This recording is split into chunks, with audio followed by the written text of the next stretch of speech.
Hai teman-teman, sebelum kita masuk ke dalam sesuatu yang sangat penting dan serius malam ini, izinkan aku mengingatkan kamu, jika pesan ini berarti bagimu, pertimbangkan untuk berlangganan saluran ini. Dengan berlangganan, kamu tidak hanya mendukung kami, tetapi juga memastikan kamu tidak ketinggalan percakapan-percakapan penting seperti ini di masa depan. Terima kasih. Sekarang, mari kita fokus sepenuhnya. Matikan ponselmu. Tutup tab browser itu. Katakan pada siapapun di dekatmu untuk tidak mengganggu. Karena apa yang akan kamu dengar dalam beberapa menit ke depan bukanlah sekadar wejangan untuk mengisi waktu, bukan pula renungan motivasional agar kamu merasa nyaman dengan dirimu sendiri. Ini adalah sebuah peringatan yang sampai ke tanganku tepat 72 jam yang lalu, dan sejak saat itu aku tidak bisa tidur lebih dari 3 jam berturut-turut. Aku tidak bisa makan dengan tenang. Aku tidak bisa menjalani percakapan-percakapan biasa karena sesuatu di dalam jiwaku pecah ketika aku menerima firman ini. Dan kini, aku memikul tanggung jawab untuk menyampaikannya kepadamu seutuhnya.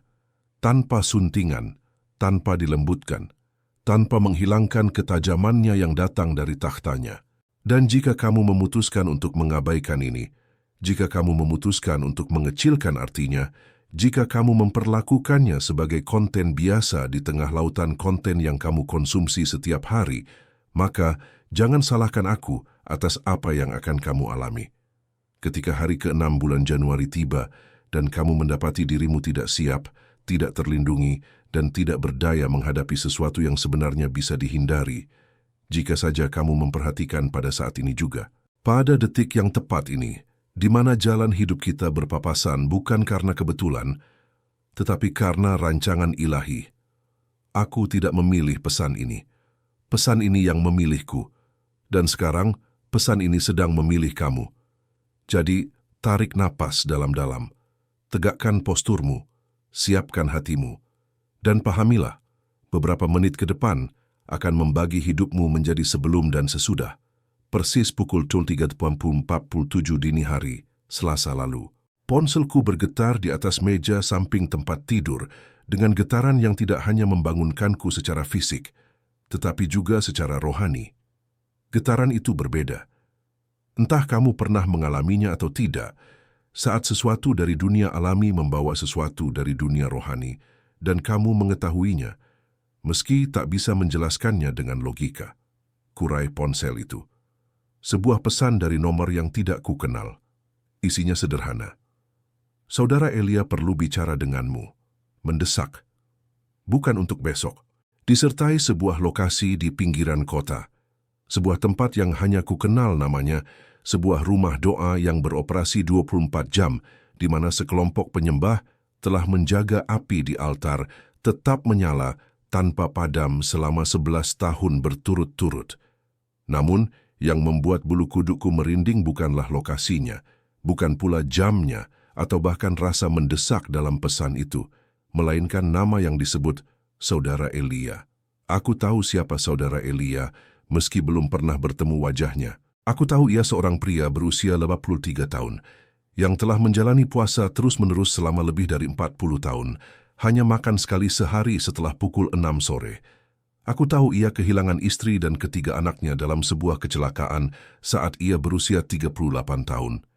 Dan alih-alih menjadi pahit terhadap Tuhan, ia justru menyerahkan diri sepenuhnya untuk doa syafaat. Aku tahu ia menolak banyak tawaran untuk berbicara di konferensi-konferensi besar. Panggilannya bukan untuk menjadi pusat perhatian, melainkan untuk tetap di depan altar. Dan kini, pada pukul 03.47 dini hari, seseorang mengirimiku pesan mendesak dengan namanya. Aku takut. Aku tidak akan berbohong. Aku merasakan jenis ketakutan yang bukan berasal dari rasa pengecut, melainkan dari hormat yang mendalam. Ketakutan yang dirasakan Musa di depan semak duri yang terbakar. Ketakutan yang dirasakan Yesaya ketika melihat Tuhan tinggi dan menjulang. Ketakutan yang tidak melumpuhkanmu, justru menggerakkanmu, karena kamu tahu kamu akan melintasi sebuah ambang batas, dan di seberangnya kamu tidak akan menjadi orang yang sama. Aku bangkit dari tempat tidur tanpa membangunkan istriku, berpakaian dalam kesunyian. mengambil kunci mobil dan menyetir selama 40 menit di jalanan sepi, di bawah langit yang anehnya begitu jernih. Bintang-bintang berpendar dengan intensitas yang belum pernah kulihat sejak lama. Sepanjang perjalanan, sebuah frasa menghantam pikiranku seperti palu yang tak henti-hentinya. Sebuah frasa yang bukan berasal dari penalaranku sendiri, melainkan muncul dari luar, menekan dengan kuat. Frasa itu adalah ini, dan aku ingin kamu mengukirnya dalam ingatanmu, karena kamu akan mendengarnya berulang kali sebelum pesan ini berakhir. Hari ke-6 tidak akan sama seperti hari-hari lainnya. Frasa itu bergema lagi dan lagi. Setiap pengulangan menambah bobotnya, menambah keseriusannya, menambah rasa urgensi yang membuatku ingin menekan pedal gas lebih dalam, meski tahu seharusnya tidak.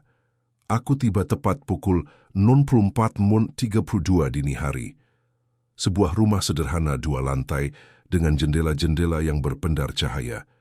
Dari dalam terdengar alunan penyembahan yang dalam, bukan lagu-lagu pujian yang catchy yang bisa kamu ulangi tanpa berpikir, melainkan kidung-kidung kuno yang keluar dari hati yang hancur. Aku memarkir mobil dan sebelum turun harus terdiam beberapa saat. Aku merasakan bahwa jika aku memasuki tempat itu dengan sikap yang salah, sesuatu yang buruk bisa terjadi. Bukan takhayul, tetapi sesuatu yang nyata. Seperti ketika Uza mengulurkan tangannya untuk menopang tabut perjanjian dan jatuh mati. Bukan karena Tuhan berubah-ubah, tetapi karena ada protokol rohani yang tidak boleh dilanggar tanpa konsekuensi. Aku berdoa singkat, meminta Tuhan mempersiapkan hatiku.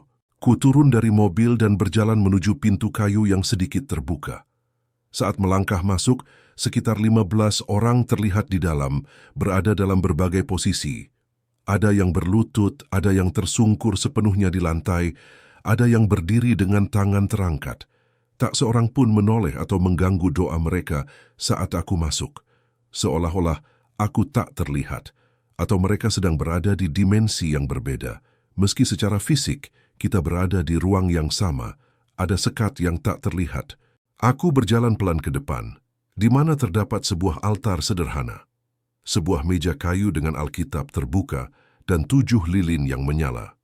Dan di sana, duduk di kursi kayu di sebelah kanan altar, adalah dia, Saudara Elia. Seorang pria berperawakan kecil, kurus hingga tulang-tulangnya tampak di balik kulitnya. Berpakaian sederhana, tanpa ciri-ciri lahiriah yang mencolok. Namun, matanya, saat menatapku, aku merasa ia melihat bukan hanya wajahku, melainkan seluruh sejarah hidupku, pertempuran rahasiaku, kemenangan yang tersembunyi, kegagalan yang tak seorang pun tahu. Dia memberi isyarat agar aku mendekat. Aku duduk di kursi lain yang ada di hadapannya. Jarak kami mungkin hanya 2 meter, tetapi aku merasa kita berada di ruang yang terpisah sepenuhnya dari yang lain. Meski pujian terus mengalun di sekitar kami, dia tidak menyapaku dengan basa-basi, tidak menanyakan namaku atau keadaanku. Dia hanya menatapku tetap selama kira-kira 30 detik yang terasa seperti keabadian. Lalu dengan suara lembut namun penuh keyakinan dia berkata, "Hari ke-6 tidak akan sama seperti hari-hari lainnya, dan kamu harus memperingatkan mereka." Aku diam, hanya mengangguk karena aku tahu kata apapun yang keluar dari mulutku saat itu akan terasa tidak pantas. Dia menarik napas pelan sebelum melanjutkan. 3 bulan lalu, Tuhan membangunkanku pada jam yang sama seperti kamu dibangunkan tadi malam, pukul 03.47. Dan dia memperlihatkan sesuatu yang tidak bisa lagi kusimpan. Aku mencoba mendiamkannya. Aku mencoba meyakinkan diri bahwa ini mungkin hanya imajinasiku atau usiaku yang sudah lanjut yang memainkan trik buruk. Tetapi setiap kali aku mencoba mengabaikannya, firman itu justru semakin membara di dalam dadaku sampai akhirnya aku mengerti. Jika aku tidak melepaskannya, itu akan menghanguskan diriku dari dalam. Matanya, yang sedari tadi terlihat menembus, seolah-olah memandang sesuatu yang jauh melampaui dinding ruangan itu. Tuhan menunjukkan kepadaku sebuah pemandangan yang berulang di banyak rumah. Aku melihat orang-orang percaya yang tulus, orang-orang yang rajin ke gereja, yang mengangkat tangan dalam pujian, yang Alkitabnya penuh coretan, yang punya aplikasi renungan di ponsel mereka. Tapi Ketika hari ke-6 bulan Januari tiba, sesuatu berubah. Banyak dari mereka ternyata tidak siap untuk apa yang akan dibawa hari itu. Dia berhenti sejenak, memastikan aku menangkap setiap kata. Aku tidak berbicara tentang peristiwa apokaliptik yang terlihat di langit. Bukan tentang bencana global yang akan jadi berita utama. Aku berbicara tentang sesuatu yang lebih halus, dan karena itu lebih berbahaya. Aku berbicara tentang sebuah pintu yang terbuka di alam rohani, dan apa yang masuk melalui pintu itu akan menentukan arah perjalanan sisa tahun mereka. Tiba-tiba, nada suaranya berubah, seolah-olah sekarang dia berbicara langsung kepada seseorang yang sedang mendengarkan melalui diriku. Dan saat ini, sementara aku menceritakan ini padamu, aku tahu ada seseorang yang sedang mendengarkan yang sudah mulai berpikir untuk mematikan semua ini. Seseorang yang merasa ini berlebihan, sensasional, manipulatif secara emosional. Izinkan aku mengatakan sesuatu dengan hormat, tapi juga dengan ketegasan. Perlawanan yang kamu rasakan itu bukanlah naluri rohani kamu. Itu adalah kenyamanan kamu yang sedang terancam. Itu adalah zona nyaman kamu yang sedang digoncang. Itulah bagian dari dirimu yang lebih memilih segala sesuatu yang sudah biasa, meskipun hal yang biasa itu perlahan-lahan membunuhmu. Dia bersandar sedikit ke depan, intensitasnya semakin menjadi. Dan jika kamu menyerah pada perlawanan itu sekarang, jika kamu memutuskan sudah cukup mendengar dan beralih ke hal lain, kamu akan mengingat momen ini. Pada tanggal 6 Januari, ketika kamu menemukan diri terjebak dalam sesuatu yang tidak kamu pahami dan tidak tahu cara keluar darinya. Jadi sebelum kita lanjut, ada satu hal yang perlu kamu lakukan. Kamu perlu membuat keputusan fisik yang mewakili sebuah keputusan rohani. Lihat bagian komentar dari pesan ini sekarang. Dan tuliskan 4 kata ini. Saya harus siap. Jangan menuliskannya dengan sembrono. Jangan sekadar menyalin dan menempel tanpa berpikir. Tulislah dengan niat. Karena di kerajaan roh, kata-kata punya bobot. Deklarasi publikmu menciptakan keselarasan yang tak terlihat. Ketika kamu menyatakan sesuatu secara terbuka, kamu mengundang saksi-saksi surgawi untuk mendukungmu dalam keputusan itu. Jadi, lakukan sekarang, jeda jika perlu, pergi dan tulis. Saya harus siap, lalu kembali. Karena apa yang akan dibahas selanjutnya akan dibangun di atas keputusan yang baru saja kamu ambil. Dia terdiam, memberiku, dan semua yang mendengarkan ruang untuk mematuhinya. Setelah jeda yang terasa panjang, suasana di ruang doa itu masih sama, hening, namun penuh dengan kehadiran yang tak terlihat. Saudara Elia menarik napas dalam dan seolah-olah bisa merasakan bahwa penonton di masa depan telah menyelesaikan tugasnya. Dia melanjutkan dengan nada yang lebih tenang namun tak kalah dalam. Sekarang setelah kamu membuat keputusan itu, mari kita kembali ke sini. Kembali ke dasar yang tak tergoyahkan. Dia bangkit perlahan dari kursinya, berjalan ke altar, dan mengambil Alkitab yang terbuka. Tangannya yang berusia memegang buku itu dengan penuh hormat. Kembali ke tempat duduk, dia mulai membaca tanpa bertanya, apakah aku mengenal bagian ini? Amos, pasal 4, ayat 6 hingga 12, ucapnya, dan suaranya yang tenang mengisi ruangan. Dia membacakan bagian tentang 5 penghukuman progresif yang Tuhan kirimkan kepada Israel. Kelaparan, kekeringan, wabah, perang, dan kehancuran. Dan setelah setiap penghukuman, ada satu frasa menghancurkan yang diulang 5 kali. Tetapi kamu tidak berbalik kepadaku, demikianlah firman Tuhan. 5 kali Tuhan campur tangan, mencoba menarik perhatian umatnya. 5 kali mereka mengabaikannya. Dan setelah penolakan kelima, datanglah ayat ke-12. Saudara Elia membacanya dengan sangat pelan, seolah setiap kata adalah paku yang ditancapkan. Oleh sebab demikian akan kulakukan kepadamu, hai Israel, karena demikian akan kulakukan kepadamu, bersiaplah untuk bertemu dengan Allahmu, hai Israel. Dia menutup Alkitab dan menatapku. Kata bersiaplah dalam bahasa Ibrani aslinya bukan hanya berarti siap sedia, itu berarti diteguhkan, dikokohkan, berdiri di posisi yang benar. Ini bukan persiapan pasif di mana kamu menunggu sesuatu terjadi. Ini adalah persiapan aktif, di mana kamu memposisikan diri secara strategis untuk apa yang akan datang. Inilah kunci yang tidak dipahami kebanyakan orang percaya. Lanjutnya, mencondongkan tubuh sedikit. Tuhan tidak memperingatkanmu untuk menakut-nakuti, tetapi untuk memposisikanmu. Peringatan ilahi adalah belas kasihan yang preventif. Ketika Tuhan berkata, "Bersiaplah," Dia tidak sedang bersandiwara. Dia sedang memberitahu bahwa ada sebuah pertemuan, sebuah perjumpaan yang dijadwalkan dalam kalender surgawi. Kamu bisa datang dengan siap atau dengan lengah. Pertemuannya akan terjadi bagaimanapun juga, tetapi kondisimu saat tiba akan menentukan hasilnya. Diam sejenak membiarkan kebenaran itu meresap. "Nah," ujarnya, suaranya kembali praktis dan terfokus. "Aku akan memberitahumu bagian yang praktis. Apa yang harus terjadi antara hari ini dan tanggal 5 Januari, agar tanggal 6 Januari menemukanmu dalam keadaan siap. Dan ini bukan saran, bukan rekomendasi motivasional. Ini adalah protokol rohani, sepresis instruksi yang Nuh terima untuk membangun bahtera, atau Musa untuk membangun kemah suci.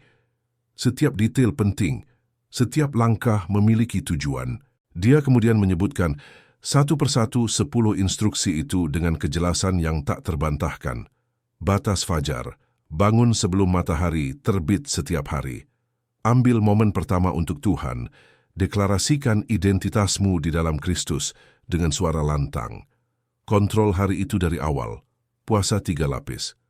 Bukan hanya makanan, puasa dari opini, hentikan komentar yang tak perlu, dari validasi, berhenti mencari pengakuan manusia, dan dari hiburan pasif, hindari konten yang mematikan pikiran dan roh. Pembersihan total, rapikan rumahmu secara fisik, buang barang tak berguna, bereskan kekacauan. Sambil melakukannya, urapi dan doakan setiap ruang, nyatakan rumahmu sebagai wilayah yang dikuduskan. Audit hubungan, tulis daftar orang-orang terdekat. Evaluasi dengan jujur, apakah hubungan ini membangun atau merusak? Segera perbaiki yang retak, maafkan yang perlu dimaafkan, dan tetapkan batas yang sehat.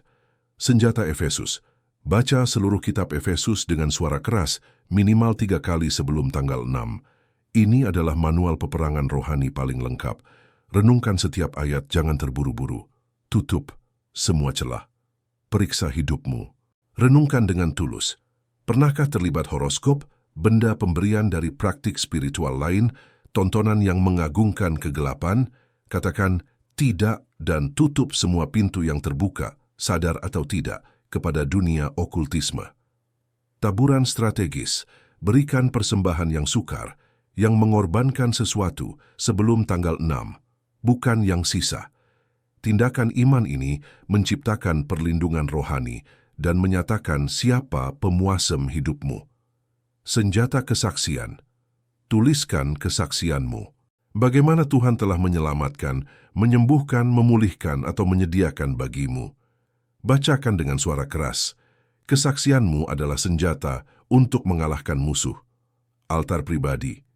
Tentukan satu tempat fisik di rumahmu khusus untuk bersaat teduh. Jadikan itu titik pertemuan rutin dengan Tuhan. Bangun sejarah dan ingatan rohani di sana. Konfrontasi dosa. Hadapi satu dosa yang paling sering kau ulangi, yang kau anggap sepele. Sebut namanya, akui sebagai dosa, bertobat dengan sungguh, dan buat rencana konkret untuk mencegahnya terulang. Filter internet, akuntabilitas, hafalan ayat. Setelah menyelesaikan daftar itu, dia terdiam. Tangannya yang memegang Alkitab gemetar ringan. Bukan karena kelemahan, tetapi karena intensitas dari apa yang baru saja disampaikannya. Udara di ruangan itu terasa lebih berat setelah daftar panjang itu. Saudara Elia meletakkan Alkitab di pangkuannya. Mataku terpaku pada kerutan halus di tangannya. Dia melihat ke arahku, dan pandangannya berubah, seolah-olah kini menembus layar dan langsung menatap jiwa setiap orang yang mendengarkan. Dan sekarang, ucapnya dengan suara yang lebih rendah, lebih dalam, datanglah bagian yang paling sulit kusampaikan. Bagian yang telah kucoba lunakkan dalam pikiranku, tetapi roh Tuhan tidak mengizinkanku. Dia memejamkan mata sebentar, seolah-olah melihat kembali pemandangan itu. Dalam penglihatan itu, aku melihat 2 tipe orang percaya pada tanggal 6 Januari. Dua tipe yang dari luar tampak identik, tetapi di dalamnya bertolak belakang. Tipe pertama, lanjutnya membuka mata, adalah apa yang kusebut percaya ruang tamu. Orang-orang yang imannya teratur bagaikan ruang tamu yang rapi, semuanya didekorasi dengan indah. Ayat-ayat Alkitab terpajang di dinding, musik rohani mengalun lembut, percakapan rohani terdengar sempurna. Tapi, jika kau berjalan ke bagian belakang rumah itu, jika kau membuka kamar-kamar tersembunyi, jika kau intip lemari-lemarinya, ada kekacauan, ada kotoran, ada barang-barang yang disembunyikan. Orang-orang percaya seperti ini tahu apa yang harus dikatakan di depan umum. Mereka tahu cara berperilaku di gereja. Mereka tahu cara berpose untuk foto rohani yang baik. Tapi kehidupan pribadi mereka tidak selaras dengan citra publik mereka. Apa yang mereka doakan di altar tidak sama dengan apa yang mereka jalani di rumah. Apa yang mereka nyanyikan pada hari Minggu tidak mereka praktikkan pada hari Senin. Ada perpecahan, ada kehidupan ganda. Bukan berarti mereka munafik secara sengaja, tetapi mereka telah menormalisasi jarak antara pengakuan iman dan kenyataan hidup. Dia menggeleng pelan dengan ekspresi yang sedih. Mereka telah terbiasa dengan kemalasan rohani. Mereka menerima bahwa begitulah kehidupan Kristen. Sedikit dari Tuhan, sedikit dari dunia, sebuah keseimbangan. Tapi kerajaan Allah tidak beroperasi dengan prinsip keseimbangan. Kerajaan itu beroperasi dengan prinsip penyerahan total. Nah, ketika tanggal 6 Januari tiba dalam penglihatan itu, para percaya ruang tamu inilah yang pertama kali terpukul. Karena apa yang masuk melalui pintu spiritual itu mencari celah, mencari ketidakkonsistenan, mencari area-area yang tidak dikuduskan, dan ketika menemukannya ia masuk tanpa perlawanan. Dan mereka tidak mengerti apa yang terjadi. Mereka berkata, "Tapi aku berdoa, tapi aku pergi ke gereja, tapi aku baca Alkitabku." Ya, tapi semua itu hanyalah ritual tanpa transformasi, bentuk tanpa kuasa, penampilan tanpa substansi. Dia berhenti, lalu melanjutkan dengan nada yang berbeda, sedikit lebih terang. Tipe kedua adalah percaya akar. Orang-orang yang imannya bukanlah departemen terpisah dalam hidup mereka, melainkan fondasi dari seluruh keberadaan mereka. Mereka tidak punya kehidupan rohani dan kehidupan normal. Mereka punya satu kehidupan yang terintegrasi, di mana Kristus adalah Tuhan atas segalanya, atau bukan Tuhan sama sekali. Mereka ini telah melakukan pekerjaan sulit, menghadapi dosa-dosa mereka, memperbaiki hubungan, mengatur prioritas, menyelaraskan kehidupan pribadi dengan pengakuan publik. Mereka tidak sempurna. Mereka masih melakukan kesalahan. Tapi ada satu perbedaan. Ketika jatuh, mereka bangkit dengan cepat. Ketika berdosa, mereka bertobat dengan sungguh. Ketika tersesat, mereka kembali ke jalan. Ada sebuah jejak kekudusan, meski bukan garis lurus. Dan ketika tanggal 6 Januari tiba, orang-orang percaya ini juga merasakan tekanan. Mereka juga mengalami serangan.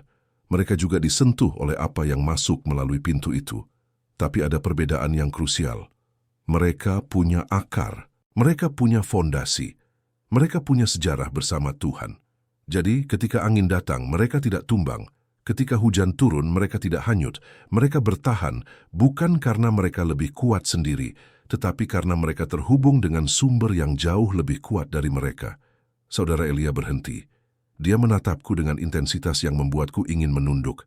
Sekarang, aku ingin kamu menanyakan satu pertanyaan pada dirimu sendiri, dan jawablah dengan kejujuran yang brutal. Jangan katakan padaku, katakan pada dirimu, pada Tuhan. Dia menyapa langsung ke kamera, ke setiap pendengar. Yang manakah kamu, percaya ruang tamu, atau percaya akar? Imanmu hanyalah dekorasi atau fondasi. Hubunganmu dengan Tuhan adalah acting atau transformasi. Dan sebelum kau menjawab cepat dengan hal-hal yang terdengar baik, pikirkan tentang kehidupan nyatamu. Pikirkan apa yang kau lakukan saat tidak ada yang melihat. Pikirkan cara kau menggunakan uangmu. Pikirkan apa yang memenuhi pikiranmu saat kau sendirian. Pikirkan riwayat penjelajahan internetmu. Pikirkan motivasi-motivasi tersembunyimu. Kini, dengan informasi nyata itu, bukan versi yang diedit untuk orang lain, yang manakah kamu? karena tanggal 6 Januari akan menyingkapkan kebenarannya, akan mencabut topeng-topeng itu, akan memaparkan fondasi yang sebenarnya. Dan lebih baik kau menemukannya sekarang, saat masih ada waktu untuk berubah, daripada mengetahuinya pada hari itu, ketika sudah terlambat untuk bersiap. Kata-katanya menancap seperti belati. Aku tahu jawabannya di lubuk hatiku, meski enggan mengakuinya. Ada area dalam hidupku di mana aku jelas-jelas adalah percaya ruang tamu, dan mungkin raut wajahku mengungkapkannya, karena dia mengangguk pelan, seolah berkata, "Ya, aku tahu kau mengerti." Lalu, nada suaranya berubah. Melunak namun tetap penuh otoritas. Tapi inilah harapannya. Inilah belas kasihan itu, masih ada waktu. Itulah sebabnya Tuhan memperingatkanmu sekarang. Itulah sebabnya Dia membangunkanku pukul 3 pagi untuk menyampaikan pesan ini kepadamu. Itulah sebabnya kau mendengarkan ini pada momen yang tepat ini. Karena ada jendela anugerah antara hari ini dan tanggal 5 Januari, di mana kau bisa berpindah dari menjadi percaya ruang tamu menjadi percaya akar. Ini bukan proses yang membutuhkan tahunan. Ini adalah keputusan yang kau ambil hari ini, dan kau implementasikan dengan tindakan nyata dalam beberapa hari ke depan. Ini seperti ketika sebuah gedung yang selama ini beroperasi dengan genset akhirnya tersambung ke pembangkit listrik utama. Perubahannya tidak bertahap, tetapi seketika. Satu saat kau bergantung pada energimu sendiri yang terbatas, detik berikutnya kau tersambung dengan sumber yang tak terbatas. Dia berdiri, berjalan perlahan ke jendela yang menghadap ke timur, di mana cahaya pertama fajar mulai merekah. Dia menatap keluar beberapa saat lama, dalam keheningan yang kudus. Aku tidak berani mengganggunya. Akhirnya, dia menoleh. Ada satu hal terakhir yang harus kusampaikan sebelum kau pergi. Ini bagian paling praktis dan paling penting. Pada malam tanggal 5 Januari, tidak peduli sesibuk apapun kau, tidak peduli rencana lain apa yang kau punya, kau harus melakukan sesuatu yang spesifik. Kunci pintumu, matikan semua perangkat elektronik, ponsel, televisi, komputer, semuanya. Ambil satu lilin, nyalakan di altar atau tempat doamu, dan habiskan jam-jam terakhir tanggal 5 Januari itu dalam penyembahan, penyesalan, dan pengudusan. Ini bukan kebaktian agama. Ini bukan memenuhi syarat. Ini adalah pertemuan nyata dengan Tuhan, di mana kau menyerahkan segalanya, di mana kau memperbarui perjanjianmu dengannya. Dan sambil melakukan itu, urapi rumahmu. Berjalanlah ke setiap ruangan dengan minyak urapan jika ada, jika tidak, cukup dengan tangan yang terulur. Dan nyatakan atas setiap ruang, rumah ini dikuduskan bagi Tuhan. Hanya yang Dia izinkan yang boleh masuk di sini. Hanya kehendaknya yang berkuasa di sini. Setelah selesai, kembalilah ke tempat doamu. Tinggallah di sana sampai tengah malam tiba. Dan tepat pukul 12 malam, saat tanggal 6 Januari dimulai, ucapkan deklarasi terakhirmu yang terpenting. Katakan dengan suara lantang, Tuhan Yesus Kristus, oleh darahmu yang tercurah di kayu salib, oleh namamu yang di atas segala nama, oleh otoritasmu yang kau percayakan padaku sebagai anakmu, aku meteraikan hari ini. Aku melindungi rumah ini. Aku melindungi keluarga ini. Kukatakan senjata apapun yang ditempa melawan kami tidak akan berhasil. Kukatakan rencana musuh tidak akan berhasil. Kukatakan kami dijaga, dilindungi, dan dinaungi oleh kuasa darahmu. Karena kami diam dalam lindungan yang maha tinggi dan bermalam dalam naungan yang maha kuasa. Amin. Dan setelah deklarasi itu, ujarnya dengan senyum lembut yang pertama kali kulihat malam itu, tidurlah dengan damai. Bukan karena ancaman itu hilang, tetapi karena kau telah mengambil posisimu, kau telah melakukan bagianmu. Dan kini kau percaya Tuhan akan melakukan bagiannya. Dia kembali ke kursinya, duduk dan memejamkan mata. Saat membukanya, ada air mata yang mengalir di pipinya yang berkerut. Anakku, bisiknya, penuh dengan beban 83 tahun pengalaman. Aku tahu semua ini terdengar intens. Aku tahu mungkin kau berpikir ini berlebihan. Tapi aku telah hidup cukup lama. Aku telah melihat hal-hal yang tak bisa dijelaskan dengan logika alam. Aku telah melihat bagaimana Tuhan melindungi mereka yang taat dan membiarkan mereka yang membangkang menuai konsekuensi. Aku telah melihat bagaimana keputusan kecil untuk taat menciptakan buah berkat yang besar, dan bagaimana kompromi kecil dengan dosa menciptakan bencana yang besar. Aku telah melihat cukup untuk tahu, ketika Tuhan memperingatkan, itu bukan karena Dia suka menakuti kita, itu karena Dia sangat tidak ingin melihat kita menderita apa yang sebenarnya bisa kita hindari. Jadi kumohon, kumasukkan. Ambil ini dengan serius, jangan arsipkan sebagai informasi menarik saja. Bertindaklah, implementasikan, taatilah, karena tanggal 6 Januari akan datang, dan kau bisa tiba dalam keadaan siap atau dalam keadaan lengah. Pilihannya ada padamu, tapi konsekuensinya akan nyata apapun pilihanmu. Pertemuan kami berakhir. Pelukannya kuat, tak terduga untuk seorang pria sepantarannya. Pergi dan peringatkan mereka, bisiknya di telingaku. Jangan beri mereka pilihan, sampaikan kebenaran seutuhnya. Kini aku ada di sini. Aku telah menyampaikan pesan itu kepadamu, tanpa suntingan, tanpa pelembutan. Kini, kamu memiliki semua informasi. Kamu memiliki dasar Alkitabiah. Kamu memiliki instruksi praktis. Kamu memiliki waktu yang cukup. Pertanyaannya sekarang, apa yang akan kau lakukan dengan ini?